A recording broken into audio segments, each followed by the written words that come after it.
여러분 안녕하세요. 노태우 산부심장입니다. 지난 시간에는 그 원인 불명의 심실 조기 수축이 과연 어느 정도 위험한 것이냐에 대해서 말씀을 드렸고요. 오늘은 전체적으로 봤을 때 그게 원인 불명이건 말건 심실 조기 수축이 나오면은 어떤 때 특히 위험한 것이고 우리가 특히 더 관심을 가져야 되는가 하는 내용으로 여러분들께 말씀드렸습니다. 가장 중요한 것은 병력입니다. 그러니까 심실 조기 수축을 지금 보인다 하더라도 그분이 과연 기저심 질환이 있는가? 저 기저심 질환이 심하면 심할수록 그 위험도는 더 높아간다 이렇게 말씀드릴 수 있어요. 기저심 질환으로 우리가 걱정하는 것은 심근경색증입니다. 전에 심근경색증을 앓은 적이 있느냐? 두 번째는 심근증입니다. 비후성 심근증이라든지 확장성 심근증이라든지 심장 근육이 병적으로 두꺼워져 있거나 아니면 병적으로 아주 얇아져 있는 경우. 그 다음에 이제 심부전입니다. 여러 가지 원인으로 인해서 심장 기능이 떨어지면서 숨이 차고 몸이 붓고 하는 이런 게 이제 심부전이거든요. 이런 심부전이 있으면서 조기수축 발생하면 이건 좀 위험한 소견으로 봅니다. 그 다음에 또 중요한 게 심장의 심구혈률이라고 하는 게 있거든요. 심장이 펌프하면서 들어온 혈액을 한 번에 들어온 혈액의 몇 퍼센트를 내보낼 수 있느냐는 거예요. 일반 정상인에서는 55% 이상을 얘기를 하는데 이게 낮으면 낮을수록 조기수축 발생하는 경우에 위험하다 이렇게 판단하고 있어요. 그 다음 이제 또 얘기하고 있는 게 심실 조기수축이 연달아 나오면은 좀 더 신경을 쓰고 좋지 않게 봅니다. 가령 심실 조기수축이 하나만 드문 나왔단 말이죠.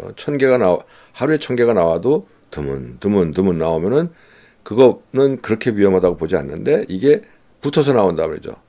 한 개가 다닥 나오는 거. 근데 이 다닥 나온다는 게 증상으로 얘기하는 건 아니에요. 그러니까 증상으로 잘 몰라요. 두 개가 연달아 나오거나 아니면 세 개가 연달아 나오게 되게 되면은 그때부터는 두 개부터는 그래도 괜찮은데 세 개가 나오게 되면 이때부터는 심실 빈맥이라고 얘기합니다. 근데 세 개가 나와도 심장 기능이 아주 정상인 경우에는 그래도 우리가 크게 위험하다고 보지 않는데 이제 네 개부터 나오면은 그때는 좀 조심스럽게 생각을 해요. 그래서 이 조기 수축이 붙어서 나오면은 연달아 나오게 되면 우리가 더 걱정을 하는 경우고요. 그 다음에는 이제 심실 조기 수축이 그 의학 용어로는 이제 컴플렉스 PVC라고 불러요. 그러니까 모양이 좀 그 정상적인 모양과 좀 달리게 나오는 경우를 얘기를 합니다. 의학 용어가 이제 좀 들어가서 복잡하긴 한데 첫 번째가 이제 R1T라고 그러는 거예요. 그 심실 조기 수축이 정상 박동에 너무 붙어서 너무 가까이 나오게 되는 경우예요. 이거는 좀 의사들이 조금 좀 걱정을 하는 경우가 있고요. 이거는 잘못하면은 이게 그 심실세동 같은 심실빈맥, 심실세동 같은 더 위험한 정맥으로 넘어가는 수가 있기 때문에 특히 좀 주의해서 보고요. 또 전에 말씀드렸던 두 개가 붙어서 나오는 경우, 두 개 이상이 붙어서 나오는 경우 좋지 않다고 하고요. 그다음 심실 조기 수축의 모양이 계속 다르게 나오는 경우입니다. 그러니까 일정한 모양으로 나오는 게 아니라 여러 개의 모양이 나오게 되면 이걸 갖다 이제 멀티포컬이라고 하는데 모양이 다르다는 건 심실 내에서 한 군데에서 비정상 전기를 만드는 게 아니고 여러 군데에서 전기를 만든다는 거죠. 그러니까 심실 근육에 어디 손상된 부위가 좀 넓을 수 있다 하는 것이고요.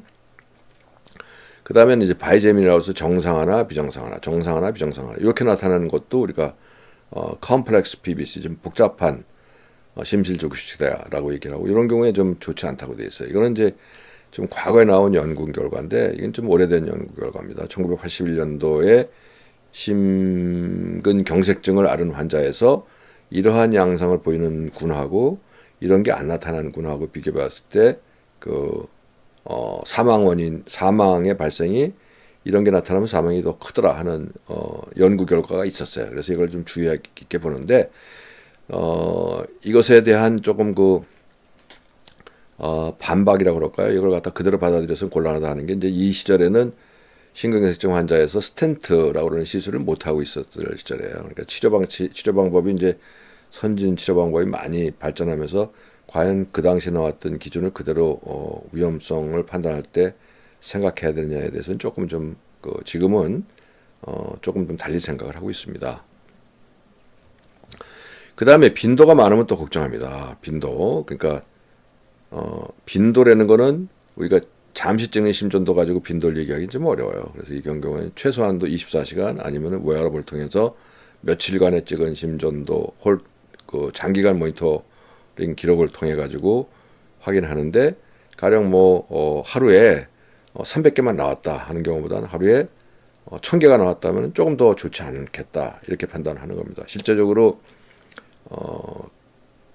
전체 박동의 20% 30%까지 심실조기 차지하는 경우도 있어요. 그런 경우 좀 좋지 않다고 되어 있고요.